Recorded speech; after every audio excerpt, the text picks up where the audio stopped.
اعوذ باللہ من الشیطان الرجیم بسم اللہ الرحمن الرحیم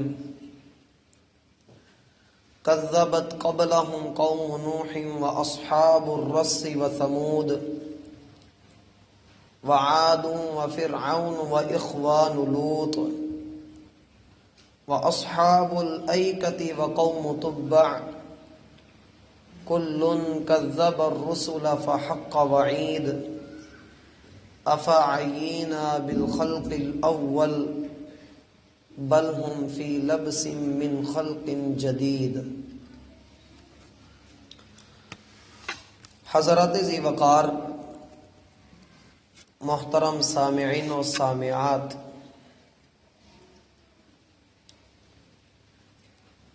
خیر اور شر شروع دن سے ایک دوسرے کے ساتھ نبرد آزما ہیں۔ خیر کی کوشش یہ ہے کہ یہ غالب آ جائے، اور شر یہ چاہتا ہے کہ خیر مٹ جائے۔ خیر اور شر کی آپس کی یہ لڑائی اتنی شدت اختیار کر چکی ہے کہ شر والے رب کے سامنے اکڑ کر باغی ہو کر کھڑے ہو کر کہتے ہیں انا خیر منہ خلقتنی من نار وخلقتہ من طین، میں خیر سے بہتر بھی ہوں، بلند و بالا بھی ہوں، اور جب میرے اندر غصہ آتا ہے، میں اپنے جوش میں ہوتا ہوں تو میں اوپر کی طرف آگ کا بنا ہوا اوپر کی طرف اٹھتا ہوں، اور جسے اے اللہ تو خیر والا کہہ رہا ہے، یہ مٹی کا بنا ہے، مٹی کو جتنا مرضی اٹھا لو، جتنا مرضی بلندی پہ لے جاؤ، جو خاک ہے آخر اسے خاک ہی ہونا ہے۔ اللہ کے ساتھ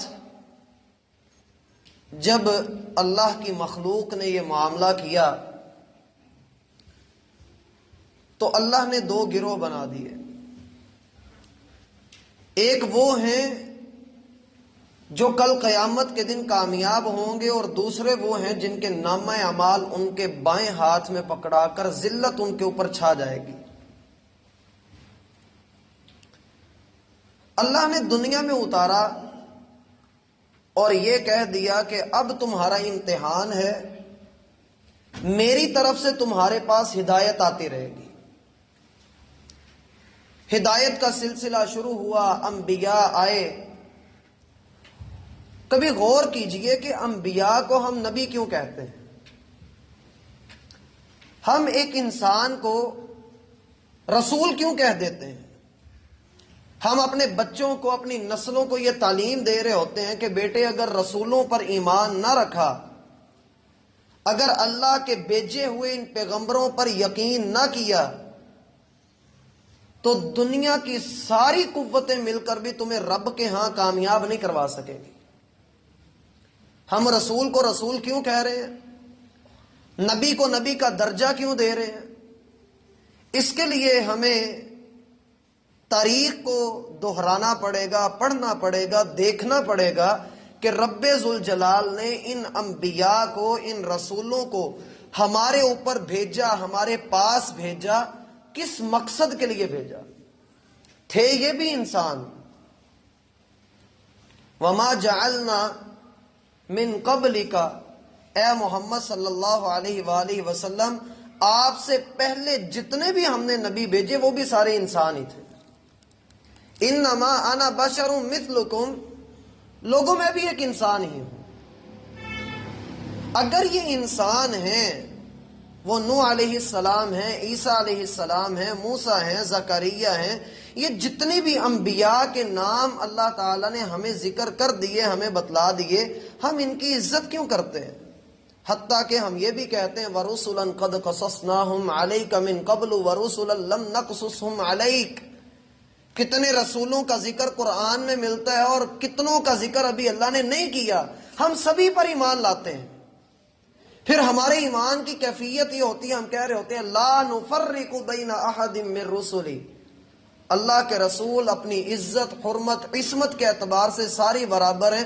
اگر آج کوئی محمد الرسول اللہ کی شان میں گستاخی کرے تو وہ واجب القتل ہے، اگر کوئی عیسیٰ روح اللہ کی شان میں گستاخی کرے گا تو وہ بھی واجب القتل ہے۔ اگر کوئی موسیٰ علیہ السلام کو اللہ کا نبی نہیں مانتا اور کہتا ہے کہ محمد اللہ کے آخری نبی، اللہ کی قسم دائرہ اسلام میں نہیں ہے، وہ رسولوں پر کامل ایمان نہیں رکھ رہا۔ اللہ تعالیٰ نے ان نبیوں کو جو اونچا درجہ دیا ہے کس وجہ سے دیا ہے؟ اول تو یہ جان لیجئے کہ رسالت، نبوت، یہ دونوں چیزیں اللہ تعالیٰ اپنے فضل سے، اپنے کرم سے جسے چاہتا ہے عطا کرتا ہے۔ بندہ اپنی عبادت سے اسے حاصل نہیں کر سکتا، جتنی مرضی بندہ عبادت کر لے۔ آپ شہید کا درجہ حاصل کرنا چاہتے ہیں، آپ جہاد کے میدان میں چلے جائیے۔ آپ صدیق بننا چاہتے ہیں، آپ سچ بولنا شروع کر دیجیے، آپ صدیق بن جائیں گے۔ لیکن نبی بننے کے لیے کوئی عبادت ضروری نہیں ہے۔ نبوت اللہ تعالیٰ کا وہ دیا ہوا فضل ہے جو وہ اپنے خاص بندوں کو عطا کرتا ہے۔ اللہ اعلم حیث یجعل رسالتہ، اللہ جانتا ہے کہ اللہ نے کہاں پر اپنا رسول بھیجنا ہے، یہ اللہ کو علم ہوتا ہے۔ ہاں، اگر کوئی بندہ رسولوں کے مشن کو، رسولوں کی دعوت کو، ان کی وحی کو آگے بیان کرتا ہے، اس کی تبلیغ کرتا ہے، کل قیامت والے دن اللہ اس کو نبیوں کے ساتھ اکٹھا کریں گے، نبیوں کے ساتھ اس کو اٹھایا جائے گا۔ لیکن فی الوقت ہمارے سامنے سوال یہ ہے کہ ہم نبی کو نبی کیوں کہتے ہیں؟ کس وجہ سے؟ کیا موسیٰ علیہ السلام کو اس لیے نبی کہا گیا کہ وہ اللہ سے کلام کرتے تھے؟ ہرگز نہیں۔ کیا عیسیٰ علیہ السلام کو اس لیے ہم اللہ کا نبی کہتے ہیں کہ وہ کوڑ کے مریض کو ہاتھ لگاتے تھے تو وہ شفا یاب ہو جاتا تھا؟ نہیں۔ اللہ تعالیٰ قرآن کریم کے اندر بے شمار جگہوں پہ انبیاء کو نبی کہنے کی وجہ، رسول کو رسول کہنے کی وجہ ذکر کرتے ہیں۔ اللہ تعالیٰ ارشاد فرماتے ہیں وَلَقَدْ أَرْسَلْنَا نُوحًا إِلَىٰ قَوْمِهِ إِنِّي لَكُمْ مِنْهُ نَذِيرٌ مُبِينٌ، ہم نے نوح کو اس کی قوم کی طرف بھیجا اور نوح اپنی قوم کو جا کر کہہ رہے تھے کہ میں اللہ کی طرف سے بھیجا ہوا پیغمبر ہوں اور تمہیں کھلم کھلا تمہارے انجام سے باخبر کرنے لگا ہوں۔ اللہ تعبدوا الا اللہ، یہ کہ تم اللہ کے سوا کسی کی بندگی نہ کرو۔ ہود علیہ السلام اپنی قوم کے پاس گئے، انہوں نے جا کر اپنی قوم سے کہا یا قوم اعبدوا اللہ ما لکم من الہ غیرہ، اے میری قوم، اللہ کے سوا پرستش کے لیے کوئی معبود نہیں ہے۔ صالح علیہ السلام اپنی قوم ثمود کے پاس جاتے ہیں، ان کو کہتے ہیں کذبت ثمود بالنذر، ثمودیوں کو بھی اللہ تعالیٰ نے ڈرایا، انجام سے باخبر کیا۔ انبیاء نے جا کر کہا کہ لوگوں اللہ کے سوا کسی کی بندگی نہیں۔ اسی طرح ابراہیم نے اپنی قوم سے کہا، لوط علیہ السلام نے اپنی قوم سے کہا، شعیب علیہ السلام نے کہا، موسیٰ علیہ السلام نے کہا۔ اور ایک جگہ پر اللہ تعالیٰ فرماتے ہیں وَمَا أَرْسَلْنَا مِن قَبْلِكَ مِن رَّسُولٍ إِلَّا نُوحِي إِلَيْهِ أَنَّهُ لَا إِلَٰهَ إِلَّا أَنَا فَاعْبُدُونِ، اے محمد صلی اللہ علیہ وآلہ وسلم، آپ سے پہلے جتنے رسول بھی ہم نے بھیجے ان سب نے یہ پیغام اپنی قوم کو لازماً دیا، اور ہم نے ان کو پہلی وحی یہی کی تھی کہ قوم کو بتا دے کہ لا الہ الا اللہ، اللہ کے سوا کوئی معبود برحق نہیں۔ سورہ یاسین آپ پڑھتے ہیں، اللہ تعالیٰ فرماتے ہیں وَضْرِبْ لَهُمْ مَثَلًا أَصْحَابَ الْقَرْيَةِ اذ جاءها المرسلون، لوگوں کے سامنے مثال بیان کیجیے بستی والوں کی جب ان کے پاس اللہ کے بھیجے ہوئے پیغمبر پہنچے۔ جب پیغمبروں کو جھٹلایا گیا، پیغمبروں نے اپنے آنے کی وجہ بیان کر دی، وما علینا الا البلاغ المبین، لوگوں ہم نبی ہیں تو اس وجہ سے کہ ہم اللہ کا دیا ہوا پیغام تم تک پہنچا رہے ہیں۔ نبی کو نبی اس لیے کہا جاتا ہے کہ وہ اللہ کا بھیجا ہوا پیغام، اللہ کا دیا ہوا پیغام میرے اور آپ تک پہنچا دیتا ہے۔ اب اگر میں یہ کہوں کہ یہ خبر جھوٹی ہے، خبر دینے والا نعوذ باللہ جھوٹا ہے، اور جس نے بھیجی ہے میں اس کو نہیں مانتا ہوں، تو اس چیز کو کفر کہا جاتا ہے۔ انبیاء نے کھلم کھلا یہ بات کہی کہ میں آپ سے کسی بھی قسم کا، یا قوم لا اسألکم علیہ اجرا، میں نہ تو کوئی بدلہ چاہتا ہوں، نہ مال کا سوال کرتا ہوں، نہ کوئی لالچ ہے، نہ کوئی مفاد ہے، نہ کوئی مطلب ہے، لوگوں صرف تمہاری اصلاح چاہتے ہیں۔ ان اريد الا الاصلاح ما استطعت وما توفیقی الا باللہ، میں چاہتا ہوں کہ تم لوگوں کی اصلاح ہو جائے، اپنی ہمت طاقت کے مطابق میں یہ عمل کرتا رہوں گا۔ میرا بھائی محمد الرسول اللہ صلی اللہ علیہ وآلہ وسلم کو ہم آخری نبی مانتے ہیں، ہم کہتے ہیں وہ آخری نبی، آخری رسول، خاتم النبیین، امام الانبیاء، امام المجاہدین، مجتبی، مرتضی، مصطفیٰ، وہ سب سے بڑھ کر، سب سے اعلیٰ، سب سے عرفہ۔ لیکن آپ ان کا وہ انداز دیکھیے، جب مکہ کے اندر آپ اللہ کے اسی پیغام کو پہنچانے کے لیے، صفا کی پہاڑی آج بھی گواہی دیتی ہے، آپ اس کے اوپر چڑھے ہیں اور سارے لوگوں کو جمع کر کے کہا تھا قولوا لا الہ الا اللہ، لوگوں لا الہ الا اللہ کہو، دعوت دی۔ اللہ تعالیٰ نے حکم دیا یا ایھا المدثر، اے کمبل اوڑھنے والے، قم فانذر، کھڑا ہو جا اور لوگوں کو ان کے انجام سے باخبر کر دے۔ جو نیکی اور خیر کے رستے پر چلے گا اور جو شر اور برائی کا طلبگار ہوگا، دونوں کو ان کا انجام بتا دے۔ یا باغی الخیر اقبل و یا باغی الشر اقصر، خیر کے طلبگار آگے بڑھ، رب کی رحمت کو حاصل کر، اور جو شر کا طلبگار ہے اسے چاہیے کہ وہ رک جائے، اپنے ہاتھ کو روکے، ذہن کو روکے، خیال کو پاکیزہ کرے، اپنے رب کی طرف جستجو کرے۔ یہ نہ ہو کہ سانسیں چلتی ہوئی اچانک سے رک جائیں، دھڑکنیں رک جائیں، اور یہ دھڑکن پھر جب رب کے نام کی نہیں دھڑکی تو پھر دیکھ آگے جا کر حالات کیا ہیں۔ قم فانذر، محمد الرسول اللہ صلی اللہ علیہ وآلہ وسلم کو حکم ہوتا ہے کہ محبوب یہ لیٹنے کا، آرام کرنے کا، سونے کا وقت نہیں، قم، کھڑے ہو جائیے۔ یا ایھا المزمل، اے چادر کو اوڑھنے والے، قم اللیل الا قلیلا، چاہے رات کا وقت ہے کھڑے ہو جائیے۔ یا ایھا الرسول بلغ ما انزل الیک من ربک، اے رسول اللہ نے جو آپ پر نازل کیا اسے پہنچائیے لوگوں تلک۔ فَإِن لَّمْ تَفْعَلْ فَمَا بَلَّغْتَ رِسَالَتَهُ، اگر آپ نے ایسا نہ کیا تو آپ نے رسالت کا حق نہیں ادا کیا۔ اے اللہ، لوگ میرے خلاف ہیں، میرے اوپر حملے ہو رہے ہیں، تاریخ میں واحد شخصیت ہے میرا بھائی، 17 قاتلانہ حملے ہوئے ہیں، زہر بھی دیا گیا ہے، پتھر گرانے کی کوشش کی گئی ہے، پتھر مارے گئے ہیں، اور غزوہ احد کے اندر ایک گھڑا کھودا گیا ہے جس میں گرایا گیا ہے، دندان مبارک شہید ہوئے ہیں، چہرہ زخمی ہوا ہے، اور کون کون سی مصیبت نہیں جو آپ کو نہیں دی گئی۔ ان سارے حالات کے باوجود آپ علیہ الصلاۃ والسلام کو جو پہلا حکم ہوا تھا قوم، کھڑے ہو جائیے، 23 سال تک اللہ کا یہ بندہ، اللہ کا محبوب، جس پر آج ہماری نسلیں قربان ہو رہی ہیں، کھڑا رہا کس لیے؟ میرے اور آپ کے لیے، یہ دین میرے اور آپ تک پہنچانے کے لیے۔ سوال یہ آتا ہے کہ ہم نے یہ دین آگے کہاں کہاں پہنچایا؟ ہم نے کسے اس دین کی دعوت دی؟ ہم نے کس تک اللہ کے دین کا پیغام پہنچایا؟ مالک قرآن میں بڑی بڑی بہترین بات کرتا ہے، لیکن انسان کے بارے میں وہ کہتا ہے کہ انسان کی سب سے بہترین بات وہ بات ہے وَمَنْ أَحْسَنُ قَوْلًا مِّمَّنْ دَعَا إِلَى اللَّهِ وَعَمِلَ صَالِحًا۔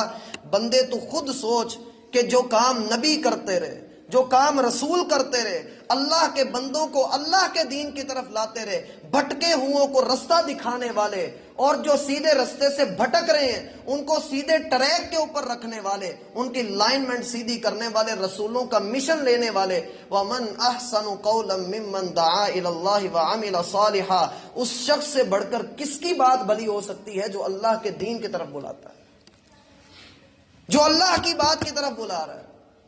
میں نے، آپ نے اور ہر مسلم نے کس تک دین کا پیغام کتنا پہنچایا ہے؟ ہمیں تو حکم ہوا تھا، نبی علیہ الصلوۃ والسلام نے اپنے آخری خطبے میں کہا تھا فَلْيُبَلِّغِ الشَّاهِدُ الْغَائِبُ، ہر بندے کے اوپر لازم ہے کہ جو یہاں موجود ہے وہ غیر موجود کو خبر دے دے کہ محمد الرسول اللہ کا پیغام یہ ہے۔ ہم تک پیغام پہنچا، احادیث پڑھی، امام بخاری، امام مسلم، امام ابن ماجہ، ائمہ محدثین نے احادیث ہم تک پہنچائیں، وہ اپنے حصے کا کام کر گئے۔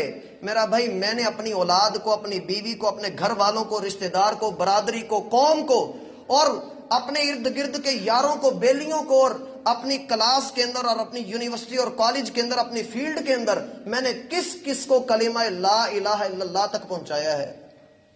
نام کے مسلمان تو ہم ہیں، عبداللہ نام رکھ لینے سے اور عبد الحنان کہلوا لینے سے یہ کافی نہیں ہے کہ بندہ کہے کہ میں مسلم بھی ہوں۔ اس کے تقاضوں کو پورا کیجئے، ادخلوا فی السلم کافہ، دین میں پورے کے پورے داخل ہوں۔ یہ دین جو میرے اور آپ تک پہنچا ہے، اب نبی کوئی نہیں آنے والا، لیکن جب اب آنا نہیں ہے کسی نے تو اس دین کو آگے پہنچانا مولوی نے نہیں ہے، آپ نے۔ مولوی کی فیلڈ مسجد کے اندر ہے، وہ مسجد سے باہر کون ہے جو روڈ کے اوپر کھڑے ہو کر لوگوں کو دعوتیں دے؟ یہ کام ایک دکاندار کا ہے، ایک تاجر کا ہے، ایک طالب علم کا ہے، جو دنیا کے درمیان رہتا ہے، پھرتا ہے، لوگوں کے درمیان رہتا ہے۔ اور جو کوئی، نبی علیہ الصلوۃ والسلام کا فرمان ہے، وہ مومن بڑا ہی بہترین ہے جو لوگوں کے درمیان رہ کر ان کی طرف سے ملنے والی تکالیف کے اوپر صبر کرتا ہے۔ والعصر ان الانسان لفی خسر، قسم ہے زمانے کی، قسم ہے چڑھتے ہوئے سورج کی، قسم ہے عہد انسانی کی، اور قسم ہے عہد نبوی کی، اور قسم ہے وقت کی، ان الانسان لفی خسر، سارے انسان گھاٹے میں جا رہے ہیں، الا الذین آمنوا وعملوا الصالحات، جنہوں نے ایمان کے تقاضوں کو سمجھا، رب کے سامنے جھکے، سجدے کیے، وتواصوا بالحق، لوگوں کو نیکی کی طرف بلاتے رہے، وتواصوا بالصبر، اور جب شر کو رگڑا، شر کو مٹانے کی کوشش کی، لوگ ان کی ٹانگیں کھینچنے کو آئے، یہ صبر کرتے رہے، صبر کی تلقین کرتے رہے، کامیاب یہ ہیں۔ اور جب آپ لوگوں کو دعوت دیں، سمجھنے کے ویسے ہی بن جائیے جیسے ایک ڈاکٹر ٹیکہ لگانے سے پہلے ایک مریض کا ذہن بناتا ہے۔ اچانک سے لوگوں کے اوپر مسلط نہ کر دیجئے، اس ڈاکٹر کی طرح جو پہلے بازو اوپر کرواتا ہے، پھر اس کے اوپر روئی ملتا ہے، پھر آہستہ سے ٹیکہ لگاتا ہے، تاکہ بندے کا ذہن بن جائے۔ جو گنہگار ہے، جس کی روح کمزور ہو رہی ہے، بیمار ہو رہی ہے، میرا بھائی اس کا ذہن پہلے بنائیے کہ تو اللہ کے بندے تو غلط کر رہا ہے۔ مثال وہ ہے کہ نبی علیہ الصلوۃ والسلام کے پاس آنے والا کہہ رہا ہے مجھے اجازت دیجئے میں منہ کالا کرنا چاہتا ہوں۔ آپ نے اسے کیا کہا؟ کیا تو پسند کرتا ہے تیری ماں کے ساتھ کوئی ایسا کرے؟ کہا نہیں۔ کہا پھر جس کے ساتھ تو کرے گا وہ بھی کسی کی ماں ہوگی۔ دین کو مسلط نہیں کیجیے۔ بشروا ولا تنفروا، لوگوں کے لیے آسانیاں بانٹیے، متنفر نہ کریں۔ یسروا ولا تعسروا، آسانیاں کیجیے، خوشخبریاں لے کر آئیے، اور بتلا دیجئے کہ یہ دین ایسی ہماگیر وسعت رکھتا ہے، ایسا عالمگیر دین ہے کہ جو دنیا کے ہر انسان کو اپنے اندر قبول کر لیتا ہے، ہر انسان کو، وہ بھلے کتنا ہی خراب کیوں نہ ہو، حتیٰ کہ اگر کوئی ڈر کے مارے اپنا دنیا کے بدلے کے لیے، دنیا بچانے کے لیے وہ کلمہ پڑھ لیتا ہے، تب بھی اس کی اتنی حرمت ہے جتنی ایک مسلمان کی حرمت ہے۔ اس لیے اللہ کے اس دین کو آگے پہنچانے کے لیے نبی علیہ الصلوۃ والسلام کی ایک حدیث سنا کر ہم اپنی اس بات کو آگے بڑھاتے ہیں۔ کہا نضر اللہ امرأ سمع مقالتی، اللہ اس چہرے کو تر و تازہ رکھے، جوان کر دے اللہ اس چہرے کو، اللہ اس چہرے کو خوش کر دے۔ سمع مقالتی، جو میری حدیث کو سنتا ہے۔ میرا بھائی جو سننے کا حکم تھا، ہم گاڑی چلا رہے ہوں، ہمارا ڈرائیور ڈرائیو نہیں کر سکتا جب تک قوالی یا گانا نہ لگا لے۔ ہمیں حکم تھا حدیث سننے کا، حکم تھا قرآن سننے کا، لیکن ہم نے کہا ہمیں نیند آ جاتی ہے اگر ہم گانا نہ لگائیں، اور وہ لچر پن معذرت کے ساتھ مجرے چل رہے ہوتے ہیں اور اتنا گند وہ بول رہا ہوتا ہے اور ہم اس کو سن کر اپنا سفر کر رہے ہوتے ہیں۔ سفر میں جو اللہ کے رسول صلی اللہ علیہ وآلہ وسلم کی سیرت ہے، کیا ہے؟ اللہم انت الصاحب فی السفر والخلیفۃ فی الاہل، اے اللہ تو سفر میں بھی میرا ساتھی اور پیچھے جو گھر والے ہیں تو ان کا بھی ساتھی۔ توکل کے ایسے جملے دنیا کے کسی اور مذہب میں دکھائیے، بھروسے کے ایسے جملے جو رب آپ کے بھی ساتھ، آپ کے گھر والوں کے بھی ساتھ۔ اے اللہ اس سفر کو میرے لیے چھوٹا کر دے، اس کی مشکلات کو مجھ سے دور کر دے، خیر و عافیت کے ساتھ واپس بھجوا دے، یہ دعائیں۔ اور پھر سفر کے اندر دعاؤں کا اہتمام، نبی علیہ السلام کا فرمان تھا کہ مسافر کی دعا رد نہیں کی جاتی۔ ہم نے سفر کو کس جگہ پر لگا لیا؟ نظر اللہ عمران، بور ہو رہے ہیں گانا سن رہو، بور ہو رہے ہیں فلم دیکھ رہو۔ اللہ اس شخص کے چہرے کو تر و تازہ رکھے جو میری بات کو سنتا ہے، فوعاہا، پھر اسے یاد کر لیتا ہے، اچھی طرح سے یاد کر لیتا ہے۔ ایک حدیث آپ یاد کر لیجئے، پورے ذخیرہ حدیث میں 2 لفظی حدیث ہے، سب سے مختصر حدیث۔ آپ علیہ السلام کے پاس شخص آتا ہے، اے اللہ کے رسول مجھے وصیت کیجئے۔ آپ نے کہا لا تغضب، غصہ نہیں کرنا، غصہ نہیں کرنا۔ آپ نے فردد مرارا، اس نے بار بار کہا اللہ کے رسول اور کوئی وصیت کر دیجئے۔ جتنی بار اس نے کہا وصیت کریں اتنی بار آپ نے کہا لا تغضب، لوگ غصہ نہیں کرنا، یہ تیرے لیے وصیت ہے۔ پھر وہ اس کو یاد کر لیتا ہے، اللہ اس کے چہرے کو تر و تازہ رکھے جو میری بات کو سنتا ہے، پھر اسے یاد کر لیتا ہے۔ فحافظھا، پھر اسے محفوظ کر لیتا ہے۔ محفوظ کرنے کا معنی یہ اس پر عمل کرتا ہے، اس پر چلتا ہے۔ ہمیں کتنی چیزوں کا علم ہے لیکن ہم اس پر عمل نہیں کرتے۔ ہمیں پتہ ہے اللہ نے تہجد میں مومن کی عزت رکھی ہے، لیکن ہم راتوں کو لیٹ بہت دیر تک جاگتے ہیں اور صبح فجر کے وقت ہم سو رہے ہوتے ہیں۔ ہمیں علم ہے کہ ہر نماز کے بعد آیت الکرسی پڑھنا جنت میں داخلے کا سبب ہے۔ ہمیں علم ہے کہ مسکرانا صدقہ ہے۔ ہمیں علم ہے کہ اشراق کی 2 رکعتیں پورے دن کا صدقہ ہیں، لیکن اگر ہم عمل نہیں کرتے تو میرا بھائی ہم صرف پڑھ رہے ہیں، عمل نہیں کر رہے۔ فحافظھا، پھر وہ اسے یاد کر لیتا ہے، پھر وہ کیا کرتا ہے؟ پھر وہ لوگوں کو بیان کرتا ہے۔ اللہ اس شخص کے چہرے کو تر و تازہ رکھے۔ اور آپ دیکھیے سب سے بڑھ کر خوبصورت چہروں والے، نورانی چہروں والے، بغیر کسی مسلکی عصبیت کے، میرا بھائی کبھی کسی بھی مدرسے کا چکر لگا کر دیکھو، وہ طالب علم جو صبح سے لے کر شام تک قال اللہ قال الرسول کی صدائیں بلند کرتے ہیں، ان کے چہروں کے اوپر نور دیکھو، ان کے اخلاق کو دیکھو۔ اللہ ان کے چہروں کو تر و تازہ رکھے۔ یہ محمد الرسول اللہ کی 1400 سال پہلے دی ہوئی دعا آپ بھی حاصل کر سکتے ہیں، اور تبھی حاصل کر سکتے ہیں جب ہم اس مشن کو، اس دعوت کو آگے بڑھائیں جو دعوت اللہ کے رسول لے کر آئے تھے۔ علم سیکھیے، اللہ سے دعا کیجئے کہ ربی زدنی علما، اللہ میرے علم میں اضافہ کر۔ اور جب انسان کے پاس علم آ جاتا ہے اس کی نشانی یہ ہوتی ہے وہ اتنے جھکا ہوا ہوتا ہے۔ پھر اس جھکے کو جب پھل لگتا ہے، یہی پیشانی زمین پر جھکتی ہے، اور پھر اللہ تعالیٰ وہ بلندیاں عطا کرتا ہے کہ بندے کو علم بھی نہیں ہوتا اور کہاں کہاں سے اس کو عزتیں مل رہی ہوتی ہیں۔ اللہ تعالی ہمارا حامی و ناصر ہو اور ہمارے دین کو ہمارے لیے آسان فرما دے، اور اللہ تعالی ہم سب کو اپنے دین پر اور نبی علیہ السلام کے نقش قدم پر چلنے کی توفیق عطا فرمائے۔